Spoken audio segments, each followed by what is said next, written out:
ready to get the fight kicked off. It's the ulti from the bomb as G2 retreat to their top side tier 2. 369 hovering, ushering the way forward. G2 bad. So you want to be a KT fan? Well, it's a good time to do it because right now they are headed on their way to the semifinals. The quarterfinals have just ended as well as round 5. We have a lot to talk about. Join with me today is Justin, Dylan, and Davis. How are y'all doing?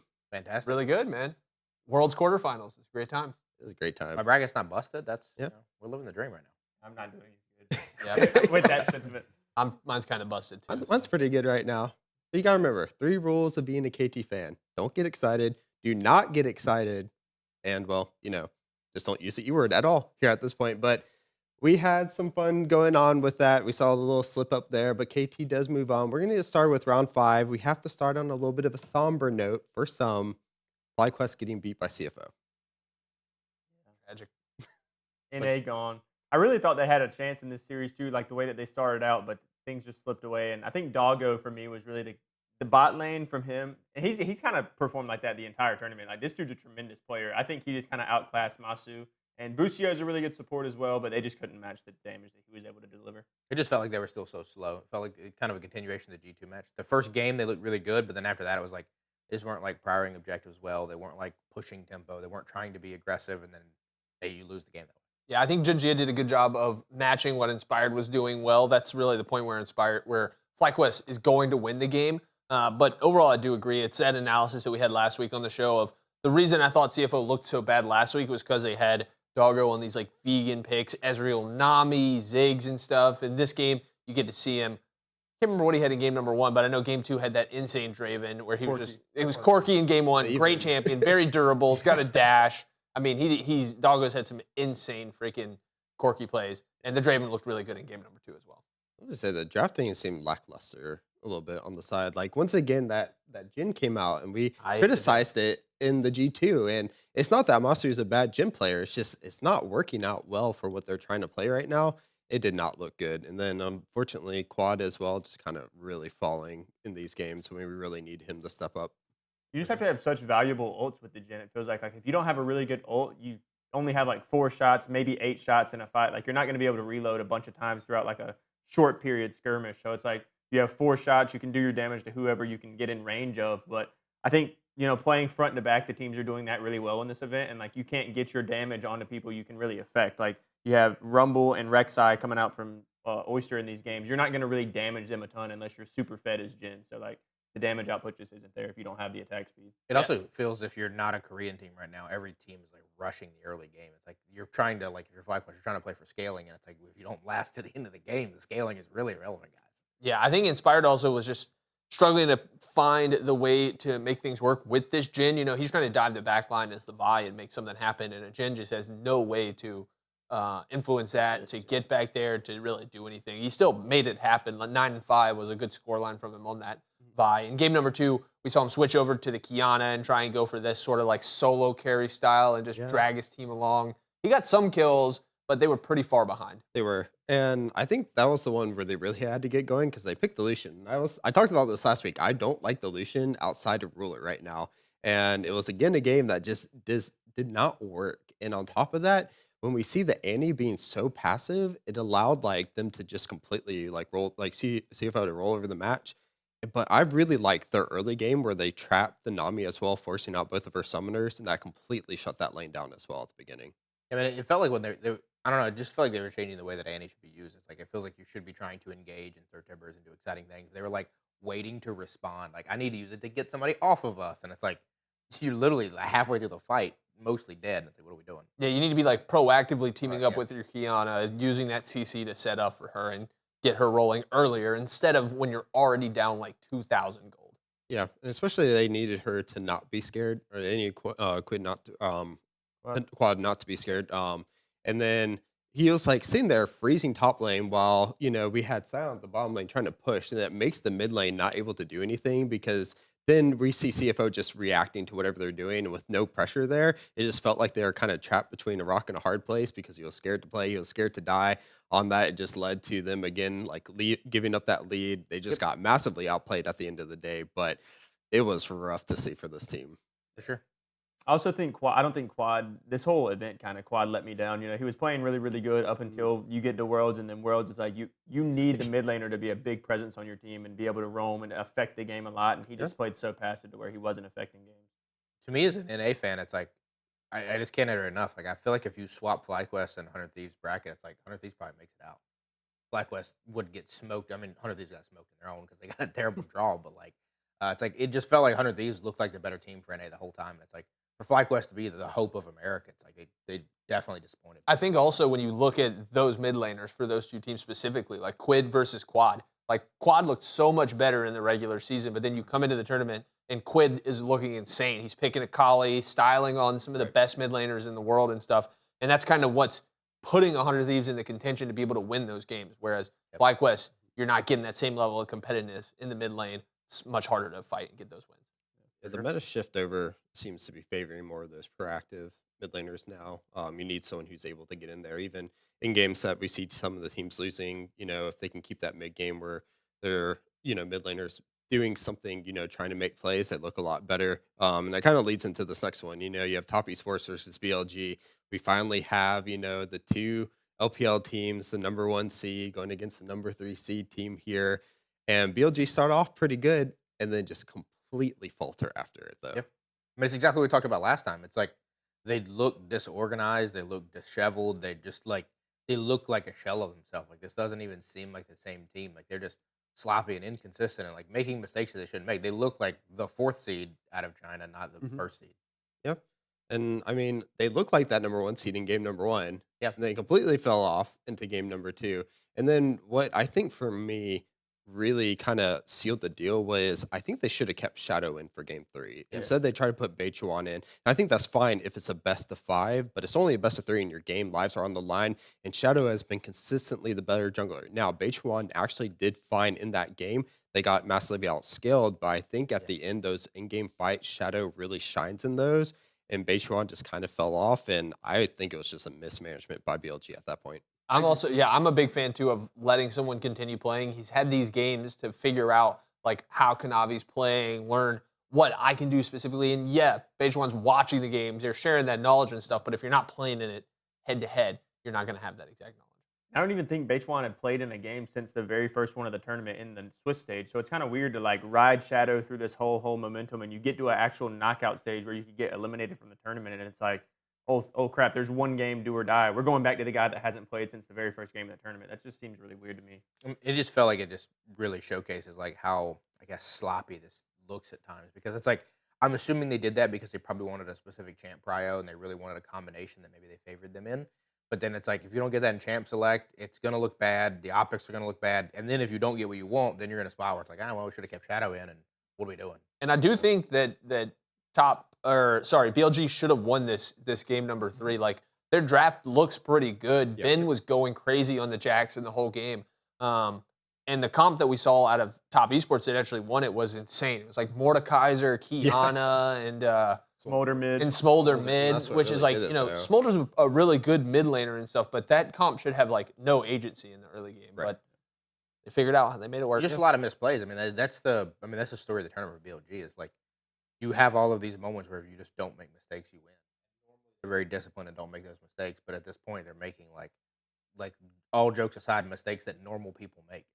Yep. And on those, I think when they're trying not to make those mistakes, to let the game go, the Smolder, he was reaching, like, once he had got to that 300 stack point on it, of course, like, he gets his, final evolution way before that, but it keeps scaling up. He was just absolutely decimating them. And that's when you have, the Jax, the Wukong aren't ever going to be tanky enough to even, get a fraction of that damage. Hits you with a Q, you're starting to burn down. He was annihilating people afterwards. All you really have is the Galio at the end. But again, you have that Mordekaiser, he can lock someone down, get out. It was kind of a wrap once they had let those stacks get so high, and you could see it there. Just faltered by them. They get eliminated. Top Esports moves on to join AL as one of the hopes of the LPL because they're on home ground right now in China. Leads, though, to Koi versus T1.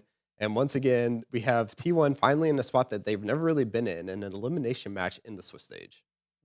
Yeah, and it's also, I mean, I feel like no matter what, T1 has been giving us the price of admission and entertainment. For better or worse, like, they don't look like the defending champs right now. They look just scrappy enough to be able to win. But, like, they keep finding a way to do it.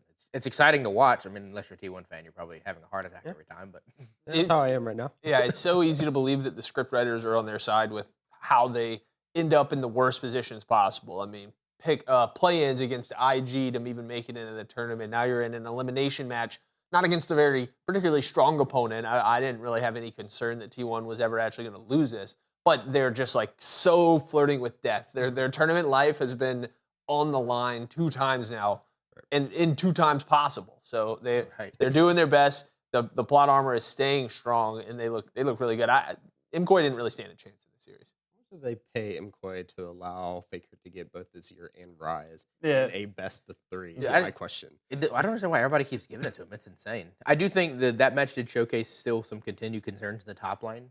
We'll talk about the later matches later, but just the top lane for T1, I think, will be, if anything takes them out, it's going to be that, because they're just getting rolled in the top side. It's not good.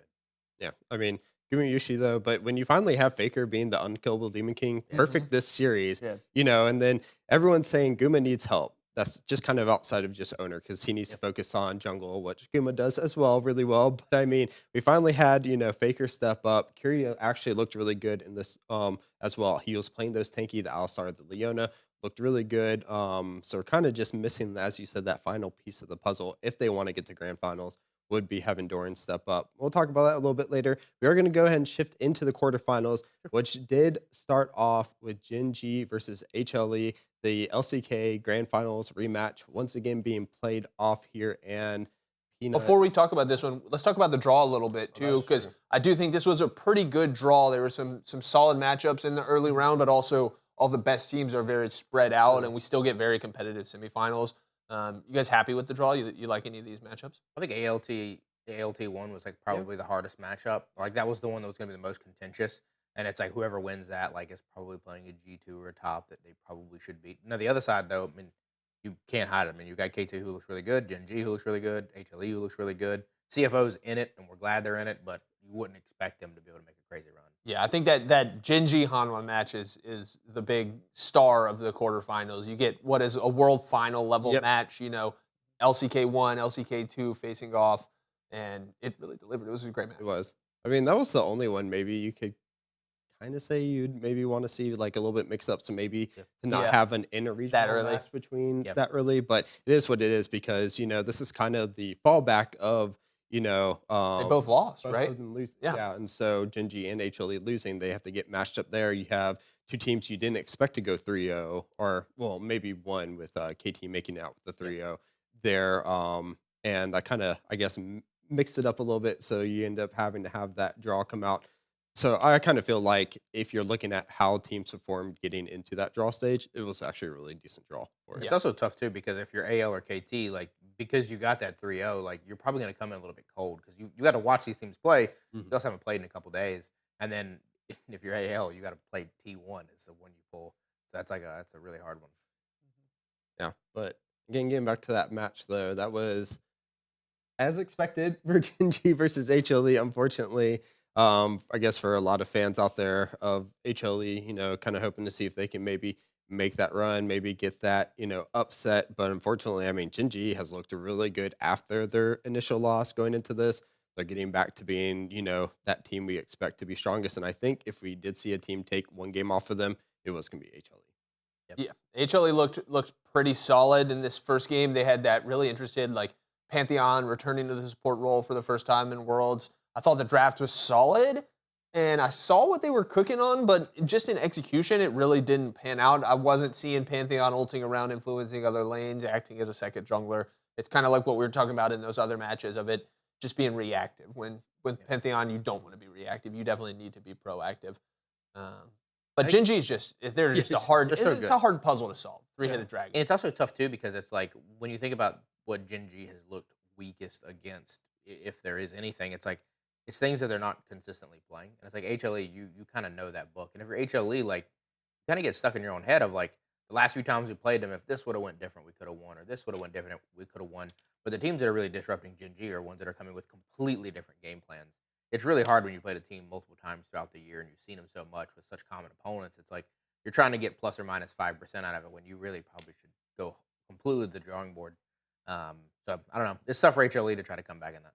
It was, and I mean, in game 2, they kinda did, and the big games that you see Gen G losing are games that they lose in the early game, so teams are able to be proactive, as we were saying, but get that win and kinda take with it. Because this is one of the games where even though Homa Life was able to secure Soul and everything like that, it went 58 minutes, and they weren't really able to battle it back, and, you know, the early game was kind of even between both. It was kinda seesawing between it, but it shows kind of that end, of course, Chovy on the Oriana is kind of a, hard, block to get past there. It was a really fun game to watch. Really long though.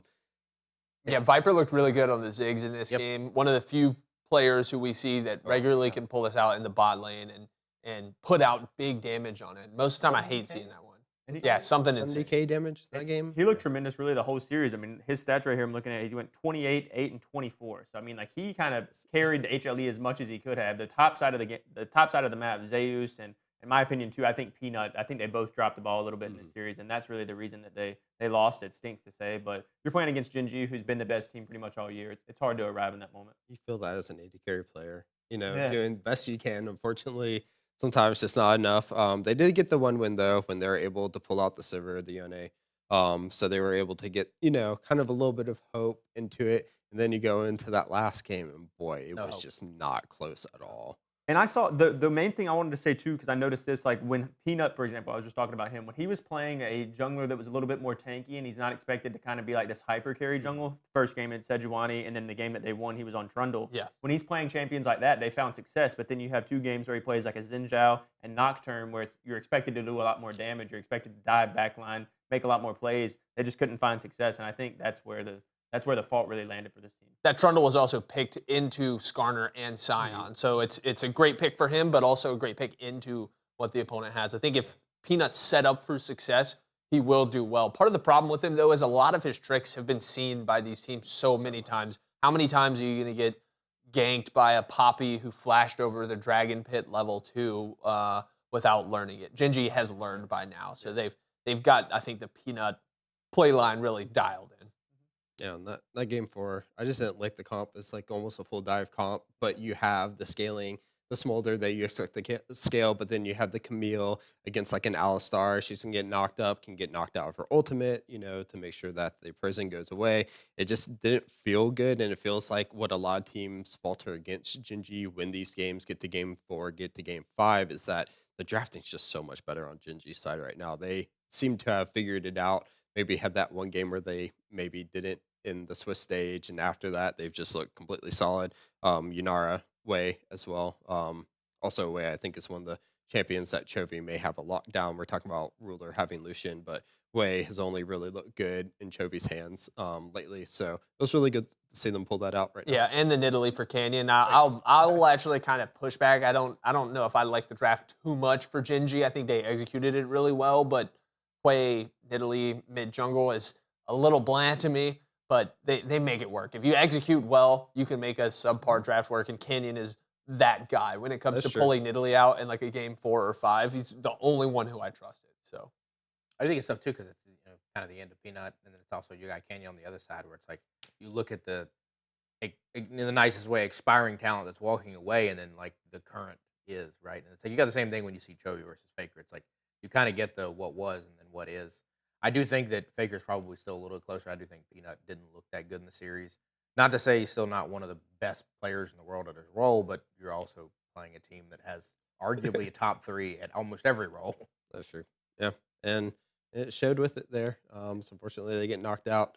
Zeus does not get his back-to-back world championship, unfortunately. Back to back to back. It would have been. Oh yeah, his That third. it would have been his third. He was also attempting to go for that 3-peat, but unfortunately ended there at the sight of hands of Gen G.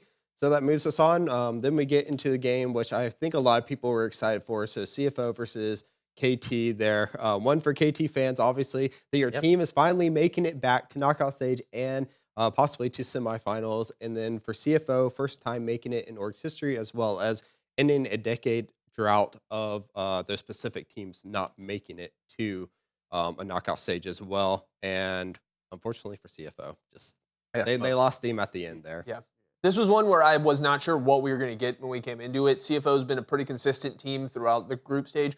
but KT looked so good, but then we didn't see them. They they made it out so early that I was not sure what level of KT Rolster we were going to get to see. Turns out it was pretty solid. They looked really good. They're playing around the map really well. This is one of the teams from LCK that has good mechanics and executes very well, but they don't ever seem to like blow me away with their mechanics. They more are seamlessly moving around the map and playing as a team very well.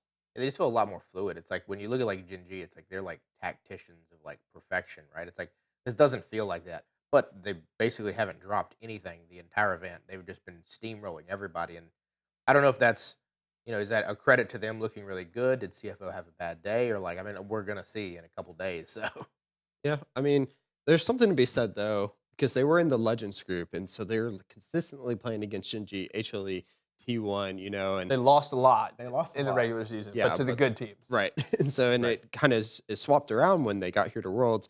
Their pathway wasn't the worst, but it wasn't the easiest as well. They were able to get there with 3-0 and continue that on. Not dropping a game here, so means that they're undefeated so far, all in Worlds. I like their drafting though a lot. I think their drafting was really good, targeting CFO in a way that they could like kind of limit what CFO would be able to do around it. Plus, they're a scrappy team as well that can play scrappy against another scrappy. Whoever comes out on top of that scrappiness ultimately was the winner. We see KT Rolster coming out on top. I mean, they just looked really good. And now that BDD has, the rising of Cuz and everyone else is able to help him, it just feels like a solid team now. Yeah, and we're getting to the point where they're styling on their opponents. I mean, game number 3, the BDD Zoe was like such a great throwback. This is a signature character for this player, and he looked so good on it. I mean, dropping bombs from so far. But it was a Ziggs and a Zoe, I think, right? We saw some insane combos where the Sleepy Bubble lands behind the mid turret, and the player just gets blown up by a Zoe Q and a Ziggs R. It was insane there in that game number 3. Yeah. I like Cuz as well in it on the Viego getting, I believe it was like an extended quadra kill at one point. He just picks up and you see him just swapping between. First he gets the kill on the doggo, goes straight into Caitlyn, picks up I believe it was like a double off of the Viego ult, picks up Caitlyn, gets a kill, jumps in, goes in for the extended quadra. He looked really good this series to me. it's also if you're a fan of KT, it's like this is the thing you need, right? Like you need them to be rolling and feeling good. They're the last team to beat Gen G in a big series, and it's like if you want that upset and you want to make that run, like you got to come in hot. Like you can't have any question. They've looked good right now. They look like I'm certain their like headspace is we got this, because if that's a all the way to the end final game bloodbath where you're barely pushing past CFO, you're not going to feel good. It's also great news for the KT Rolster fans and players. They've beaten Gen G in a best of 5 before. This was the team that knocked them down to the lower bracket in the LCK playoffs. The probably only team in the world who can say that they've beat Gen G in a best of 5 this year. So they do have the recipe. And I watched that game. They beat them in games 4 and 5, which that's when I would be expecting this team to kind of falter against a Gen G. So this semifinals that we're building up to, Gen G versus KT, I think is going to be amazing. I agree 100%. Yeah, it's gonna be really good. And you think about it this way though, so on their route, we're looking for Gen G. It of course has to be 2 Korean teams if they want to beat. So it's basically LCK that they'll have to beat to get to grand finals. We're gonna start swapping over to the opposite end, or eventually we'll look at T1 and with who they'll have to beat. But first we'll look at G2. G2 finally making it back since I believe 2021. They're getting their caps finally making knockout stage, post perks era as well. They're looking really good, but then they're going to go against a top esports team who has kind of been on the rise despite getting that 3rd seed for the LPL right now. And I mean, unfortunately for G2, we're talking about teams losing steam at the end. This was another team that just kind of felt like they fell flat going into this knockout stage. Yeah, big stinker here in game number 1 from the bot lane and the jungle. I think they were like 0-14 combined at the end of this game, which is not how you want to start. I think your first, like you say, your first quarterfinals in so long, you want to start out strong, show that you belong there, and they got rolled over. They did. Yeah, I mean, the bot lane kind of let me down the entire series, to be honest with you. I think that was really the main difference in this series. I think top esports, like you said, has been improving the entire event, and they've been getting better and better. But I thought this was a match that G2 could actually come out on top and win. Like I thought this was one of the favorable draws that they could have gotten for the knockout stage, and then to come drop the ball. It's kind of upsetting because they were our last Western League, representative. It was also like they just couldn't get anything started. That was like the biggest issue. Is like you would imagine with your bot lane and jungle, you'd want to at least ensure a kill early, like at least get them going in some capacity. It's like when you have an entire, 3/5 of the map that doesn't get activated the whole game. It's like at some point you just got a 4-man mid lane or something. Like get a kill, like make your carry feel useful. I think also that's when, like in a situation like that, that's where a team like Top Esports is completely fine. They've taken the ball out of their hands. They don't feel like they need to do anything to beat you. They can just chill out, play the smartest, safest play that they can imagine, which is honestly not that smart or safe. It's still pretty risky and dumb, but it's so easy for them. They realize that they don't need to beat you. You're going to beat yourself. Right. And that's kind of where I felt like, as long as they don't do that, they were going to win. Because you look at the match versus FlyQuest. FlyQuest beat FlyQuest at some of those points. First you have, the not the sign, the Renekton face checking a bush, going in there, they lose the game off of that. Second game, not exactly lost at this point, but when the Talia goes in with the wall, traps herself, dies, momentum swings into G2's favor at that point. This time, when it doesn't happen against Top Esports, they look a lot better versus G2. Of course, G2 is able to win that one game when they pull out the scheme on Mundo, which he's looked really good on this year. But then the next game, they flip it and try to continue to cook a little bit, and we see the Ivern, which does not look good at all. Yeah, I was so sad about that. Last week I got to shout out my Dunkmaster Ivern favorite skin, but was not able to win. I think it was a fairly good spot for it, and I've been surprised not to see Ivern so much at Worlds this year.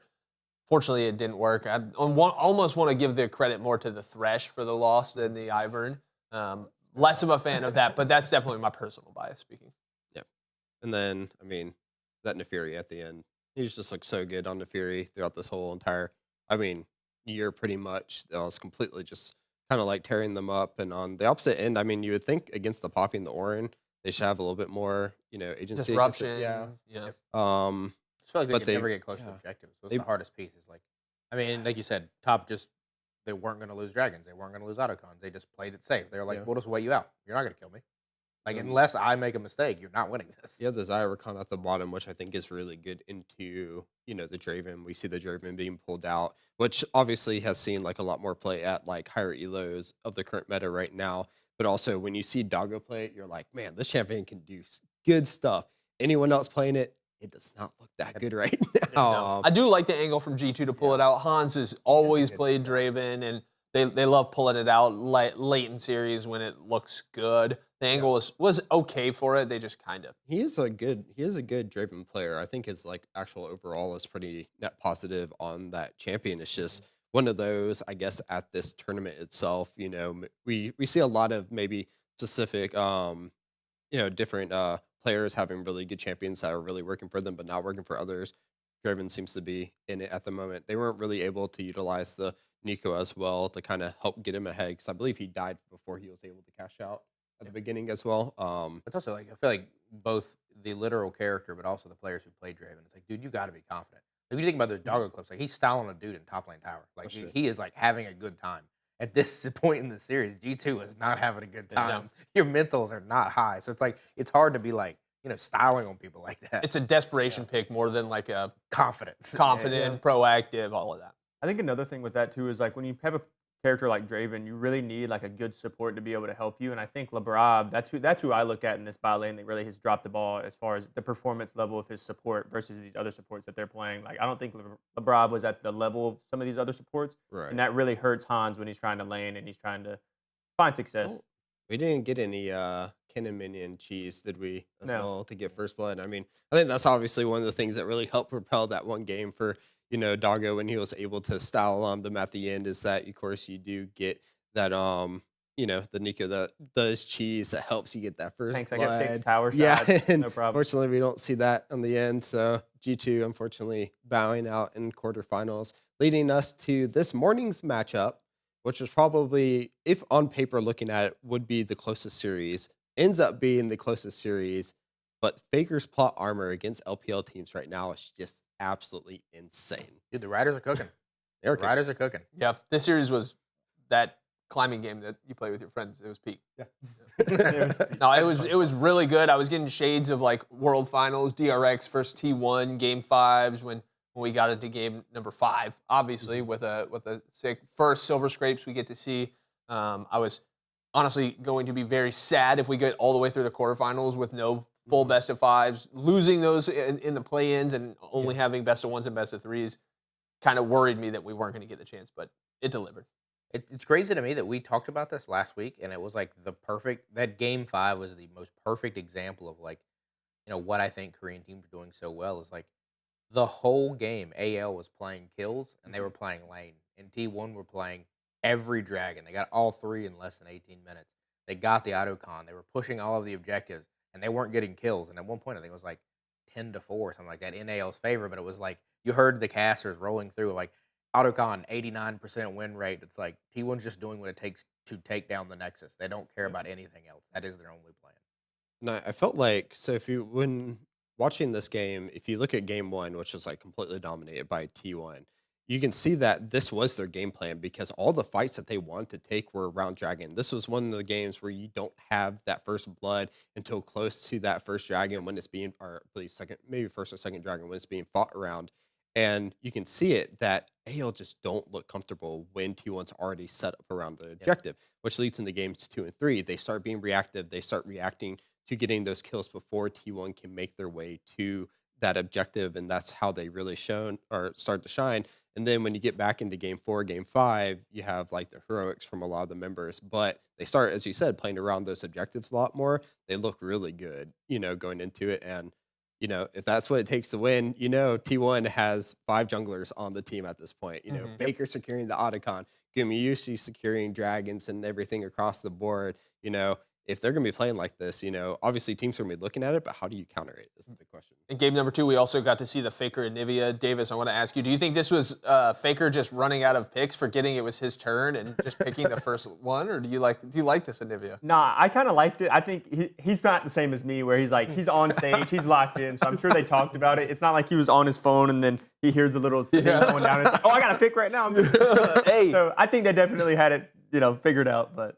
I thought that it was a good angle. They had we had the Draven and the Nautilus, so they're looking to just, like I said earlier, create disruption, buy time for that.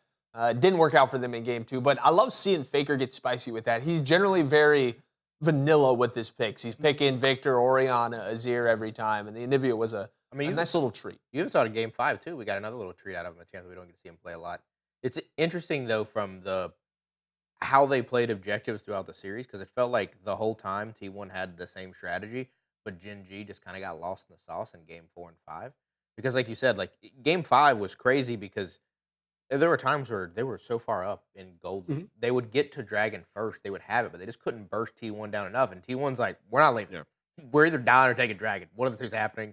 Same with Autocon. It was like both of those last sets of fights around the objectives were like, they were so long and drawn out, but T1 just, they held strong. They waited for the moment. They got a pick. And there were just so many little moments. Like, there's the moment whenever they drop the first 3 kills. Like, you think they're going to get a free Baron, but you kite just long enough, do just enough damage so they can't burst down Dragon, or Baron, so you get another chance. And it's like, they're just so perfect. Like, that is the definition of Korean League, not Counter-Strike. Yeah, not Korean Counter-Strike. I think Dorian, though, definitely mark improvement in this series right here. He did look a lot better, especially playing on that Scion. Those tanky picks, the Ornn, the Renekton, he looked really good. The one game, though, I'm kind of unfortunate. Kyria looked a lot better. That Nico, the kind of where he like mind gamed them, like throwing out the clone, but then moving himself forward. They think they're hitting the clone. They stop hitting. Nocturne goes up, lights go out. He knocks up Hope, gets the insta kill onto the Corki. They turn the fight there. Looks really good. But Gumayushi, though, I want to say, because I've been playing a lot of Ashe lately. I love the Ashe. Man, his kiting at that last fight after getting the Elder, when it has the Hex Soul helping him. Oh, dude, that was just. It looked really cool. He ended up dying at the end of it, so he didn't get the full montage and stuff, but it did look really sick. Kyria, I agree, really turned up his performance this series. I thought the Seraphine in Game 5 looked good. It doesn't take much execution there. That's more, you see the opportunity for it and it wins you the game more than a specific play you make during it. But I do also want to take a second and we'll shout out some AL play and some AL players because they did really good in this series. They pushed T1, who looked like they were playing some of their best league they played all year, all the way to game number 5. In game 4, we saw some really sick play. Shanks looked insane on the LeBlanc, and the Mordekaiser looked really good up in the top. Game number 5, Flandre insane on the Aatrox as well. I thought this team did really good, and they lost, but I think I'm proud that they left the stadium proud in their own rights with their head held high. Flandre looked at times like one of, if not the best player in the world. That game 5, they looked untouchable. Yeah. And it's like without that Aatrox, like they're not in the game. It's not close. And like that, they almost won simply because of them. You think about Sacrifice, the music video, and you have who was it? I believe it was 369's Aatrox in that video. Flandre almost channeling that into this game. If they could have gotten that win, that would have been a montage in next year's video. Unfortunately, it just was not meant to be for that. So we do have T1 moving on. So now this does set it up. And what I was talking about earlier before we go into the semifinals, this is them beating now two LPL, they beat one LPL team. They're gonna have to face another one. They are 12-0 right now versus LPL at Worlds. All time. Crazy. This is crazy. Insane. This is the eternal winter for the LPL. This is a As soon as Faker retires, they got a chance. But until then, it is scary. Well, tomorrow, Top Esports, as they said, will try to see if they can rewrite that new chapter. Right now, it looks like it's going to be hard because T1's leveling up. Yeah, here's my concern with this to tie in both your what you just brought up to the potential things. If T1 is able to handle Top Esports, then we have, what is this, a World Grand Finals where they do not have the chance to face off against a Chinese team.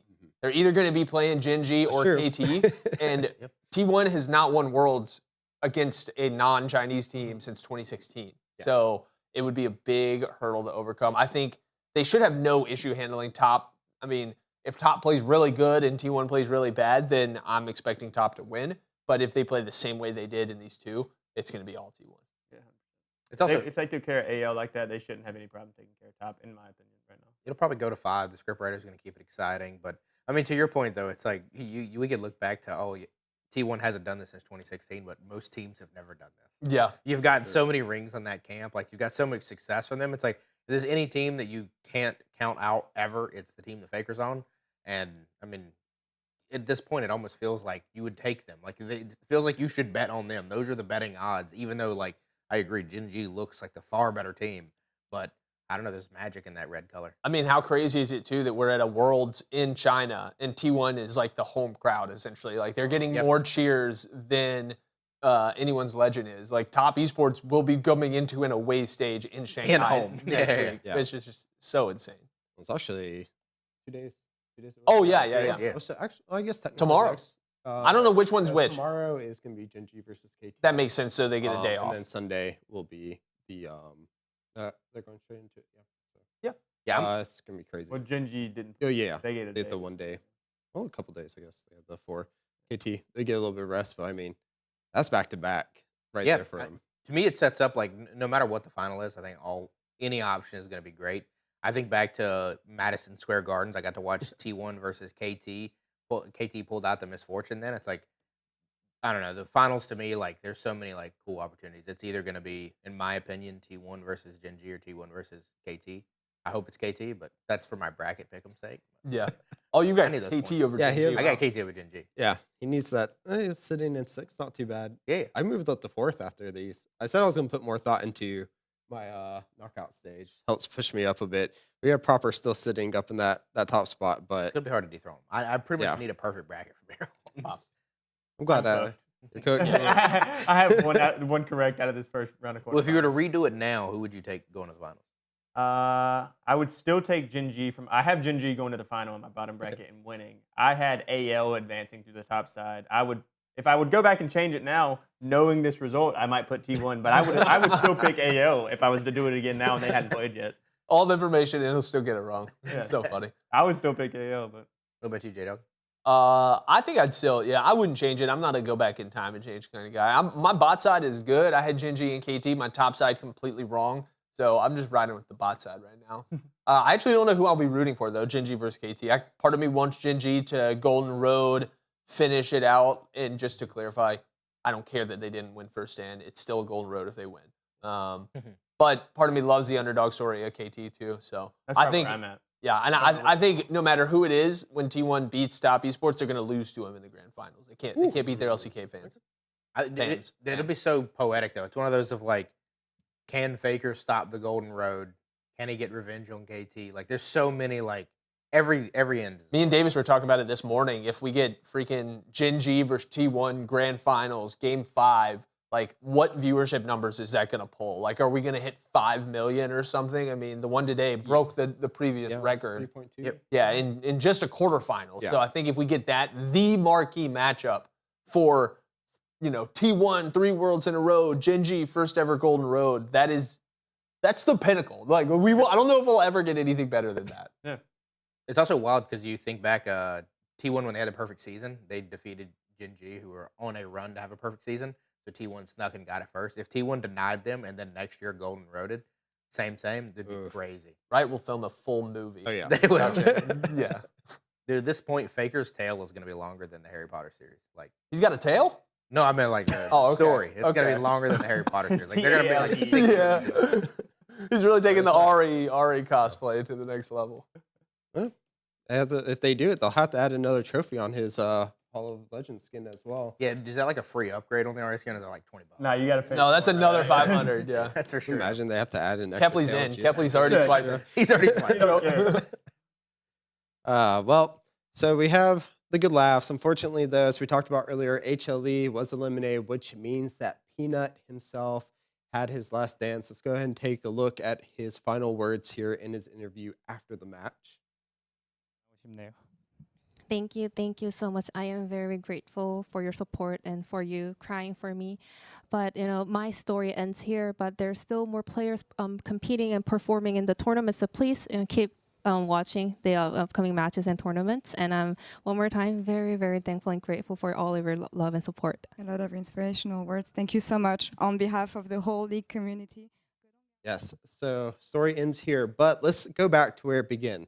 Rocks Tigers, 2015, absolutely amazing team. Last one standing of that. Obviously, Rocks Tigers now is HLE, so where he began is kind of where he is ending as well. Kind of poetic in its sense, but I mean, what an amazing career from him. He ends up getting, LCK finals there, bows out a little bit early, goes to SKT at the time with Faker. They win MSI. From there, it's just history. Totally, 100%. I mean, he's going to go down top 3 all time in his role, and like, I do think that unfortunately, same with Chovy, it's like you're playing another one of the best that probably will ever do it at the same time as you. So like, it's not like, I don't know, if you remove one player from the board, I think he's definite number 1. But unfortunately, that one player's still here and really good. Yeah, sad to see him go. Definitely a legend. Played so many games. It's easy to overlook what some of these LCK players have contributed because we're always comparing them to Faker, who is such an unattainable goal, but so consistent over such a long period of time. Definitely some missed opportunities in his career when you look back at it. Playing with Chovy, I feel like there was some times there. They could have won. They had their chances to then go out at the hands of Genji and Chovy. I think is poetic and appropriate. So I think we'll be seeing a lot from Peanut. He's hard to rank. I don't know if I would fully pull him up in the top 3, but he'll honorable mention on any list for that though. For sure. Well, top 3 of his role, or just Even think he'll still, say there's a top lot 3 of role. good Korean junglers. So. yeah, that's true. That's a really good one on Genji right now. Yep. That was very, oh yeah. Yep.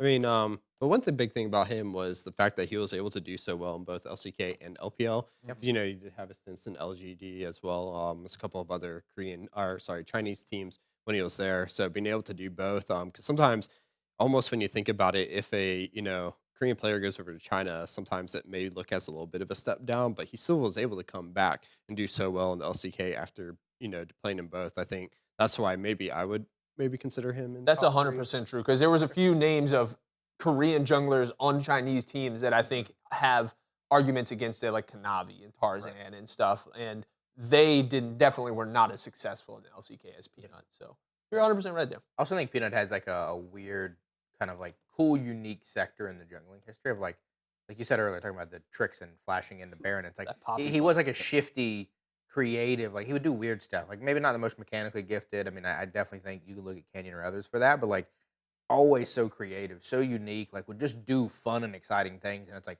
whenever you're watching them play, it's like you don't know what they're gonna do, but like it's always must-see TV. Yeah, think about his 2016, 2017 Lee Sin, just popping off, getting in there, showing up everybody with those amazing eye candy plays, getting kills. Maybe not always securing the objective, but at least getting in there. Unfortunately, I believe with Worlds, he was kind of limited to that Gragas when he was on SKT at that time. They just got completely wiped on that. But I mean, despite that and switching all the teams that he did, staying at that top level was just, kind of pure cinema from him. We didn't get a beautiful Pioshik storyline of running it all the way to a World Finals championship in the end and then retiring, but it's close enough. For sure. You also fought an absolute monster of a team. Yep. That's true. But, the Peanut, hope the military service goes well and everything. Whether or not he comes back, at least he left us, some great gameplay that we can always go back and watch, when we want to reminisce and everything. But we have some fun leaks coming out.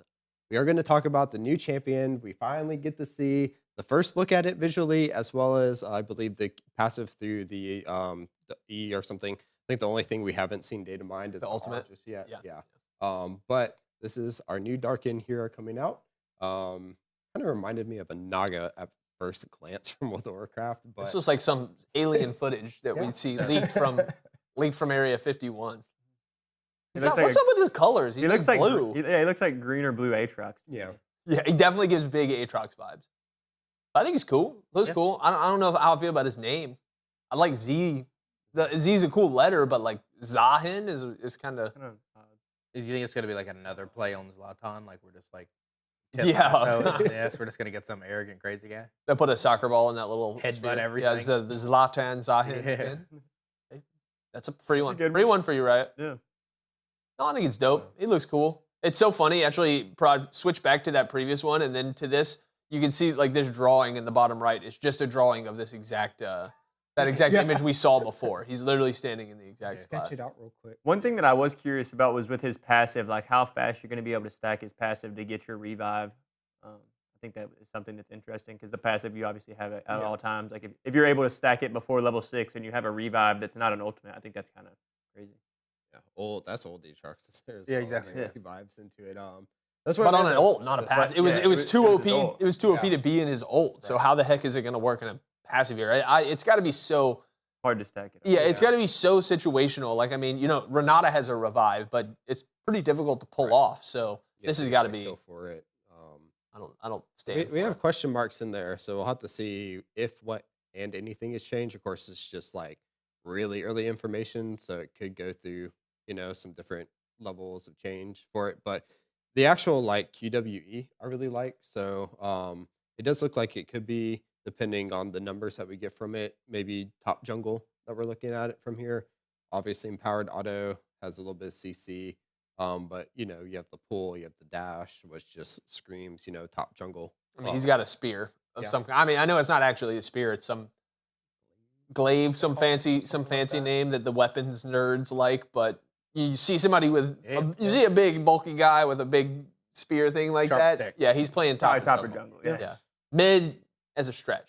He's not playing ADC. What are we talking about? Yeah, I'll play him support. I mean, Sneaky. I'll play will anything AD support. carry. Whenever a new champion comes out, Sneaky will play it no matter what in that bot lane. So maybe we'll get to see a little bit of ADC there, but I think it's kind of cool. Obviously. I gotta give Riot credit because like they're so creative. Like I think if you asked every league player in the world to make champs and what they would make, like they would probably come to a general set of abilities and conclusions. And it is never what Riot makes. Yeah. Like they're just so unique and different. It's like I don't know. It's just always fascinating the wild ends they go to.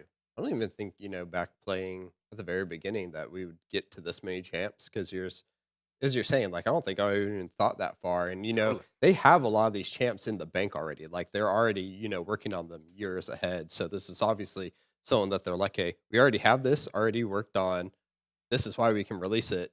They may have champs already set down the road 2-3 years, That's kind of It's crazy. also they'll bring them in with map changes and dragon changes, and it's like the timing always makes sense. It's like, dude, your creative team is. The one thing so- I'll say though is I think they might have missed the ball in the timing. I love when a new champion is already out before Worlds, not to be played in Worlds, but where like the casual players are playing it. People are talking about how Zahin is just dominating solo queue games and stuff. I think having that go on while Worlds is going on is like, it's like always a part of Worlds. It's like a tasteful little addition for me. So I feel like they missed it slightly. Would have been nice to have this old fella out and as part of the promotional stuff for Worlds, but whatever. One of the things I thought was funny, it just came to my mind when you were talking about how unique Riot is. I think of like Mel, when Mel released, it's like, let's make a champion that's just going to execute someone below 1/4 health. That's a good idea. Yeah. Also, that can just reflect all projectiles back at your face. Yeah, exactly. Oh, did you guys see that That's Jinx such a- ult? Dude, Yeah. That Jinx ult that got reflected, I was like, this Aatrox, please die. Just the map, just obviously these Aatrox is not gonna get one shot at by Jinx. Or wait, do you think when it reflects, does it take the distance? Because you know Jinx ult scales based off of how much distance it goes. Does it include from the first one, or does it start calculating based off when Mel hit it? Calculates after Mel hits it. It resets. Does it take then that as the new base damage? I don't know. Hey, No, actually. get It's a great question. we gotta get We could- get in depth. We're gonna get in the know practice that tool in and the- start practicing. There's Mel nerds out there that may know that already. Just let us know in the comments. Yeah. Some if ARAM that players happens, for sure too. Definitely know that character's crazy. The character's crazy in general. Yeah. That's going to wrap it up for us today. As we said, we have semifinals hitting already off in this weekend. So we're going to come back to you next week with a lot more information on everything that's happening. Plus, World we'll have Finals preview. Yep. As well as MEA Masters, I believe. Is this Will be weekend? completed. Yes. Yep. So we'll be able to let you know who will be the last team joining that LEC versus, and then some little maybe spicy information on what's going on for the LCS teams next week as well. We'll see you all in the next episode.